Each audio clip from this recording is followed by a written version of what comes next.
Story में जो साथ साथ नजर आते हैं ना, स्टोरी में जो साथ साथ नजर आते हैं, असली जिंदगी में तो वो सबसे पहले एक दूसरे से दूर जाते हैं, सबसे पहले एक दूसरे से दूर जाते हैं।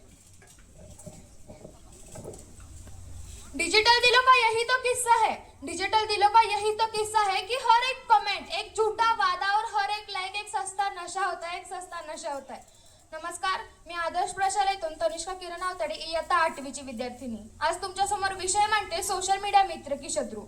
सोशल मीडिया हा शब्द कानावर पडला की आपल्या डोळ्यासमोर कित्येक चित्रे निर्माण होतात, कित्येक फेक अकाउंट असणारे ते फेसबुक, अफवा पसरवणारे व्हॉट्सअप, घरी माय बाबाचं न ऐकणाऱ्या जिथे त्या दुसऱ्याची किटकिट ऐकावी लागते ते म्हणजे ट्विटर, आणि ज्याच्याशिवाय आपल्या आयुष्याच्या गाडीचं टायर पंक्चर झाल्यासारखं वाटतं ते म्हणजे युट्यूब। काही तज्ञांचं असं म्हणणं आहे की या सोशल मीडियामुळे कित्येकांचं आयुष्य घडलं, तर काही बुद्धिमानवांचं असं म्हणणं आहे की हाच मार्ग पाडण्यामध्ये कारणीभूत आहे, कर्तव्याचं भान आणि नेतृत्वाची जाण नसणारे युवक जेव्हा सोशल मीडियाचा अजाणतेपणे ऑफर म्हणून वापर करतो, तेव्हा हीच सोशल मीडिया याच समाजाची अर्थात सोशल आहे का, असा प्रश्न निर्माण व्हायला लागतो। आजच्या युवकाचं मन त्या व्हॉट्सअपच्या स्टेटसला दिलेलं आहे, आजच्या युवकाचं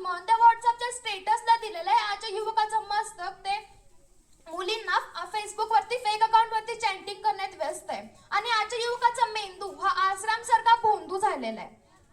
त्यांना ऐश्वर्या राय आणि सैफ अली खान यांच्या मुलींची नावं माहित आहेत, परंतु एकेकाळचे राष्ट्रपती, आपल्या भारताचे एकेकाळचे राष्ट्रपती एपीजे अब्दुल कलाम यांचं पूर्ण नाव माहित नाहीये। त्यांना पबजी सारखे वेडभाव गेम माहित आहेत, परंतु 23व्या वर्षी हसत हसत फासावरती जाणारा सरसरत्या रक्तातील धगधगता अंगार भगतसिंग त्यांना माहित नाहीये। कर्जमाफी झालीच पाहिजे असं सोशल मीडियावरती कमेंट्स टाकणारे युवक, जेव्हा त्याचा बाप त्या शेतामध्ये राबतो, तेव्हा त्याच्या हाताला हात पुढे देण्यासाठी तो युवक कधीही पुढे जात नाही। तुकाराम महाराज म्हणले होते की पुत्र व्हावा आईचा गुंडाच्या तिन्ही लोके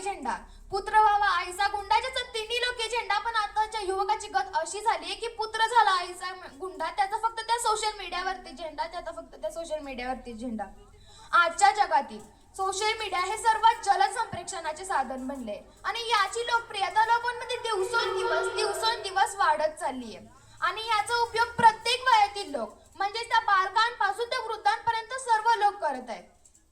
आधीचा काळ पण सोडाच, पण काही वर्षांपूर्वी ही सोशल मीडिया काय, हे इंस्टाग्राम काय, फेसबुक काय, याबद्दल आपल्याला माहित तरी होतं का, परंतु आता त्याच्याबद्दल आपल्याला एक क्षणही राहत नाहीये। सोशल मीडिया ही एक अशी सुंदरशी गोष्ट आहे जी आपल्याला एकमेकांपर्यंत पोहोचवते। आपले मित्र, आपले कुटुंब, आपले सहकारी हे आपल्याला एका क्लिकवरती मिळून जातात। आपण जगाच्या कोणत्याही कोपऱ्यात असू तर त्यांच्याशी आपल्याला संपर्क साधता येतो, पण सोशल मीडिया जशा नाण्याला दोन बाजू असतात ना, तशाच या सोशल मीडियालाही दोन बाजू आहेत, एक म्हणजे सकारात्मक आणि दुसरी म्हणजे त्याचे भयंकर दुष्परिणाम असणारे। सोशल मीडिया आपल्याला एकदम लहान किंवा बारीक सारीक गोष्टींवरती विचार करण्यास प्रवृत्त करते।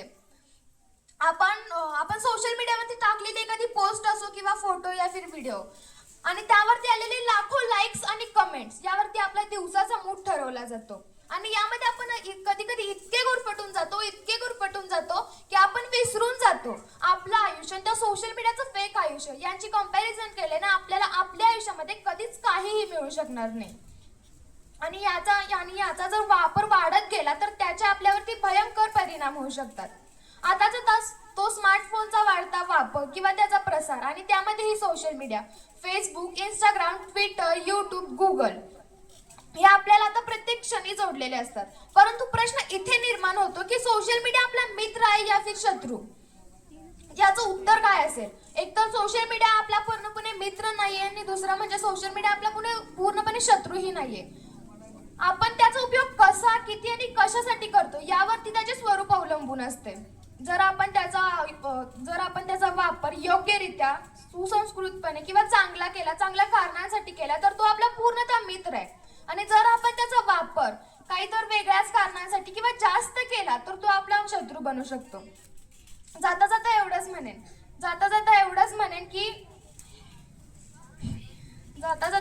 म्हणेन सोशल मीडिया आपल्या हातात पाहिजे, आपल्या डोक्यात नको। एवढं बोलून मी माझ्या भाषण संपवते। जय हिंद, जय महाराष्ट्र।